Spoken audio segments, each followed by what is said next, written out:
Mom totally ripped me on my birthday, so I pulled the plug on their rent and just walked away. 3 weeks later, this manila envelope shows up at my place. My response? Keep your prayers. No one's showing up to your pity party. Get a grip. That's what my mom texted in the family group chat on my birthday. I read it twice, just stared at it, and texted back, understood.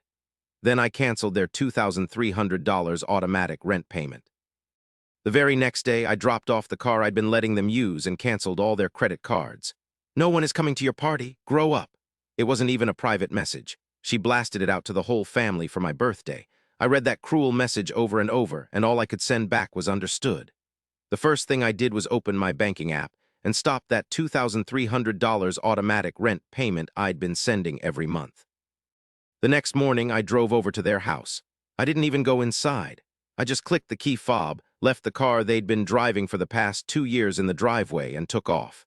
Then I called the bank and canceled every single credit card I'd given them access to, not because I was mad exactly, but because I was done. I was done playing this part I never agreed to. The silence after that wasn't confusion. It was this heavy, stunned silence, the kind that sinks into you when you know something's truly over. Not a temper tantrum, not some empty threat, just final. They thought I'd cave, make a big scene, mope around, and then go back to how things were. But this time was different.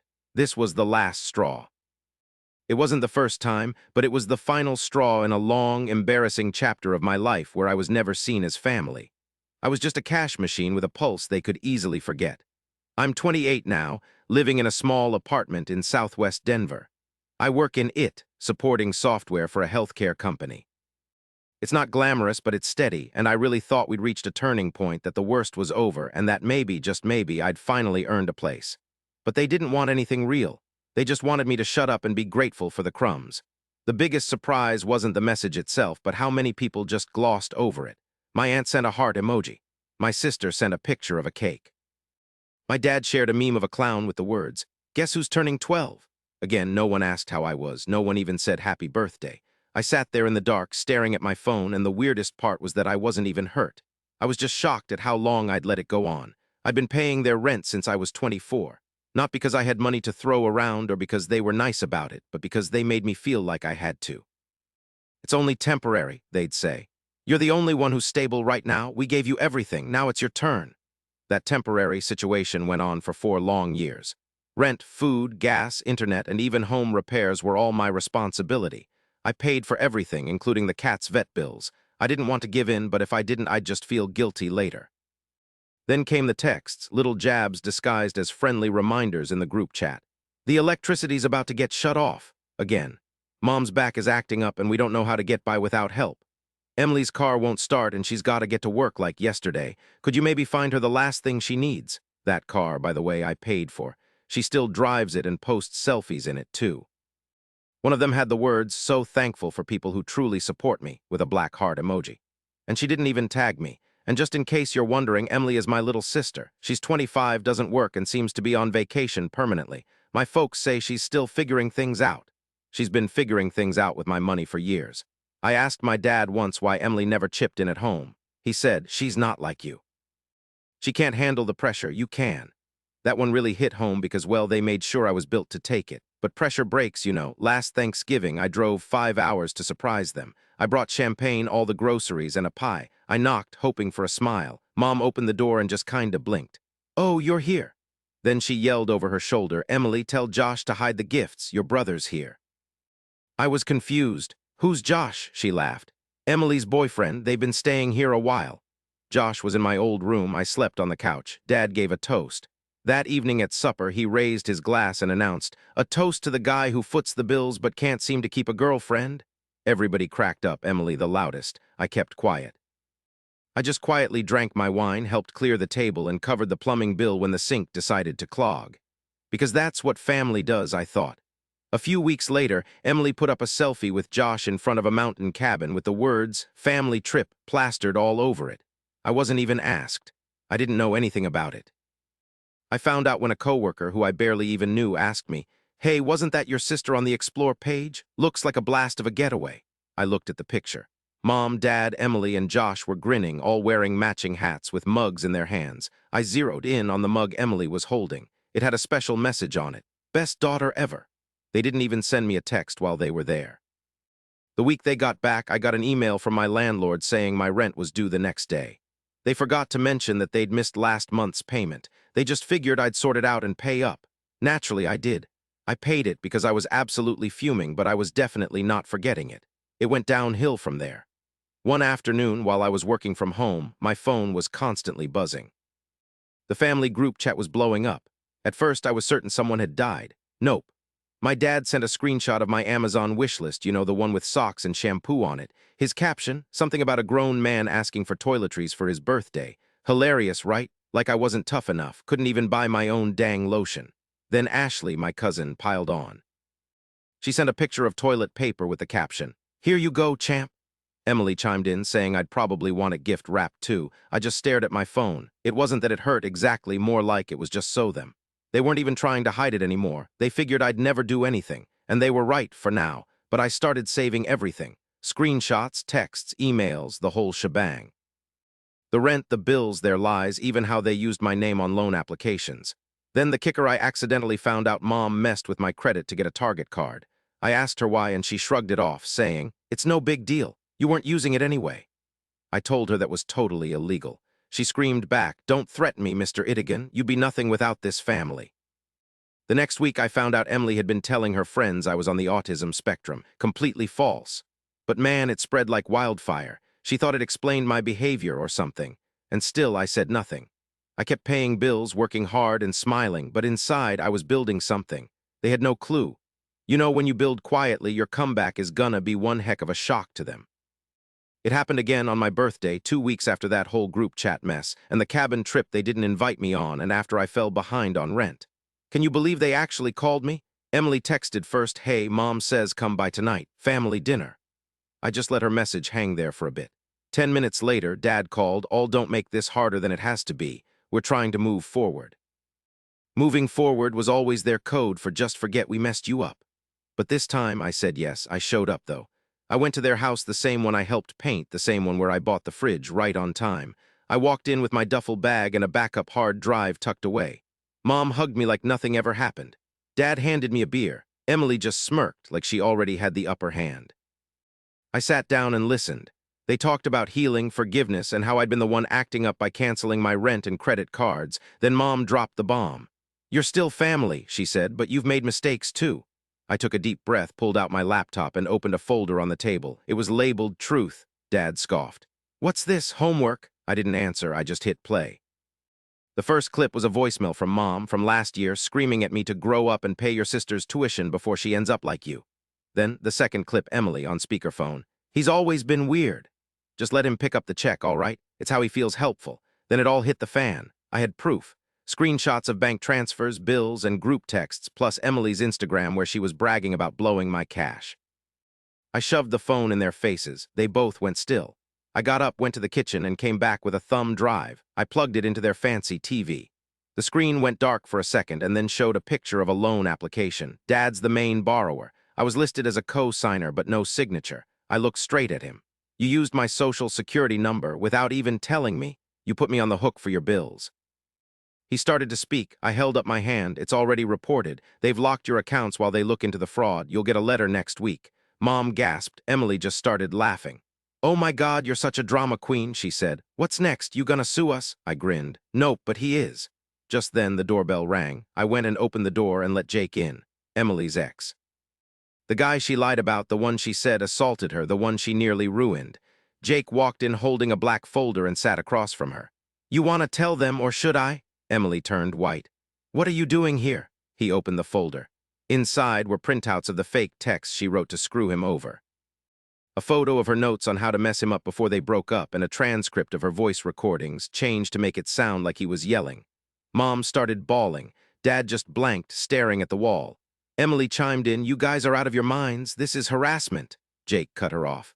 "You're not the one being hurt here. You're the bad guy, and I'm over it." He just walked away. I went after him, but then I turned around and yelled the last thing I'd ever say in that house. "You wanted me to be the good kid, the one who always paid up. Well, guess what? I'm writing the ending now." And then I took off, grabbed my laptop, and drove. The yelling started, Mom shrieking Emily's name, Dad yelling at me to come back and fix everything, and Emily, I think she threw something, maybe a glass. I didn't look back, though, because when you finally drop the truth bomb, you don't want to see the fallout. The next morning, I posted everything, not just a few pics or voice messages. I put the whole damn thing out there. One post called "When Family Sees You as Just a Cash Machine," with a link. Every single transfer, the illegal loan that was in my name. Emily's phony texts, doctored audio breakup plans, mom leaving a message begging me to grow up and pay for her daughter's schooling, and dad's Thanksgiving joke about me never having a girlfriend but still keeping the house running. I didn't get all weepy and sad. I didn't try to get people to feel sorry for me. I just showed the facts, the receipts, and I ended it with one final line. I'm not mad, I'm not heartbroken. I'm just done pretending this is what family is. Then I hit post and turned my phone off. By noon, it had exploded. It wasn't a mega viral thing, not like some celebrity meltdown, but still, thousands of people shared it, hundreds commented. Some were total strangers, which was crazy. That's exactly what happened to me, and my brother went through the same thing. Seriously, you're not alone. The sheer number of people who saw it was wild. A bunch of comments were from people who knew us, people who knew my family. One was from a high school classmate, and it just said, "I always knew something was weird about your sister. This proves it." I didn't even bother to reply. I just let the whole thing play out. Then, around 3 p.m., my aunt, the same one who'd only given Mom a heart emoji for her birthday post, blew up with her own status. She basically said, "Keep family drama offline. This doesn't belong on the internet." Nobody liked it. Emily posted a black square on Instagram. The caption just said, "Betrayal hurts most when it comes from the people you used to care for." I almost cracked a smile. Then Dad went live on Facebook. Live, he was sitting in the garage, the same garage I helped him re-roof, just talking into his phone, all weak and shaky. He said I was being manipulated, that I was fragile, that I didn't know what I was saying. And behind him, a whole pile of empty beer cans. He went on and on about forgiving me, saying families mess up, wishing we could fix things. One of his old golf buddies commented, "Didn't you say you forged his signature once?" Dad loved that comment, but that was his biggest mistake, because I had proof. I had video from 3 years ago showing him sitting on the couch, beer in hand, telling Emily, "It's fine." I used his social skills, he'd never know. Even if he did, honestly, he owes us big time. He wouldn't even be here without us. I just threw the date up as a comment, no big explanation, nothing. Then I logged out. It wasn't just about watching them sweat, you know. I was building something. I started a YouTube channel that same week. At first, it was only one video. Just me looking right into the camera, called "When Helping Becomes Enabling." No names, no details, just me calm but firm, laying it all out. You can love someone and still walk away. You can help, but you gotta look out for yourself. And when they finally show you who they really are, believe them. It blew up 400,000 views in just 3 days. Then I got invited onto a podcast for grown kids from narcissistic families. Sure, why not? After that, another podcast hit me up, then another, and even a book publisher. It wasn't about fame or anything like that, I swear. I wasn't trying to build a brand. But the thing is, so many people were desperate to hear someone say what they were too scared to even think out loud. My mom made one last try. A photo, a letter from the mortgage company. They were behind on rent, the house was going to be foreclosed. Her text just said, "I hope you're proud of yourself, they might take our home." I didn't reply, I sent her a screenshot instead. Every single payment I'd given them over the past 3 years, over $84,000 with her name on it. And the caption, "You took it, not me." Then I left her to stew in it. About 3 hours after that, a text popped up from a number I didn't recognize. It was Emily. The message read, "I hope you never have kids, you'd be a terrible father." Honestly, I just sort of smirked. It wasn't funny, more like sad. They'd really thrown everything at the wall, hoping something would stick. Anger, trying to make me feel bad, straight-up threats. Anything but actually taking responsibility, but none of it did a thing. The best part was how it all went down. I just vanished, real quiet-like. No announcements, no forwarding address. Just a downtown condo, 10th floor, bought under a fake name through a trust, all paid for. New view, a new phone number, and a whole lot of silence. They tried calling. They tried everything to get in touch. My family trying to get to me didn't work because I was totally done with their games. And with the idea of owing them anything, period. No money, no time, no nothing. A month later, I switched my phone number. I wasn't scared. I was just bored. Sick of the guilt-filled voicemails, Emily's vague Instagram posts about how selfish her siblings were, and Dad's drunken letters that always started with, "You have no idea how hard this was for me," and ended with, "Let's try to make some money off of this situation." They weren't trying to say sorry, they were trying to take back control of the story, but I'd already sucked it dry and buried it. They just hadn't seen the funeral. I didn't just disappear, I leveled up. I moved into a condo on the 10th floor, and it was modern, clean, and completely frigid, just like I wanted. High ceilings, chill neighbors who kept to themselves. No family pictures ever hung around, no group shots stuck to the fridge, and nobody knew my address, not even my best buds. I guarded that side of my life fiercely, that peacefulness, that quiet, the feeling of being full. It was something I earned. I built it all up slowly, one piece at a time, a chair here, a table there. No owing anyone anything, no need to rush, and no asking for the okay. I remember the first night in my new living room, standing on the cold tile floor, sipping coffee from my little machine, and realizing nobody was going to scream. No one would tell me I wasn't doing enough. Nobody would be hitting me up for cash, a ride, or anything. No group talks, no pretending it was my birthday, and no making fun of me online. Just quiet. That sweet, earned quiet. I started working for myself full-time. This business had been a little side project for ages, kept quiet, careful, hidden away. But after I shook things up, it became my main thing. Get it? Consulting is named after the one phrase I shot my mom on my birthday. I built the website overnight, designed the logo myself, bought the domain, and registered the brand. It wasn't about making a point. It was about never needing anyone's permission to just be. Now I help others break free from that same trap I grew up in. Look, I keep to myself. I talk to people, help them out, listen. But my life ain't some TV show for my family to watch and mess with. They can't just waltz in and rewrite my story. It's my private life, locked down tight, and I'm finally sleeping like a baby. Then, 3 weeks after I moved, this manila envelope shows up at my P.O. box. Inside, a letter from Mom, all fancy stationery and loopy handwriting written in bright red ink. It started out all sweet. You used to be our sweet boy. Then bam. I don't know who this bitter man is. She went on about how we all messed up, but airing it all out, that was too much. You humiliated us, she wrote. You ruined us. Then this whole thing about how hard it was for them and how maybe someday I'd grow up. The last line. I'm praying for you. I didn't cry, though, no anger either. I just grabbed a Sharpie, wrote "Keep your prayers to yourself" on the back, and tossed it. 2 days later, an email from Dad. Subject line, Dr. Phil, his idea. We both go on the show, tell our stories, make peace, you know, the whole father-son reconciliation thing.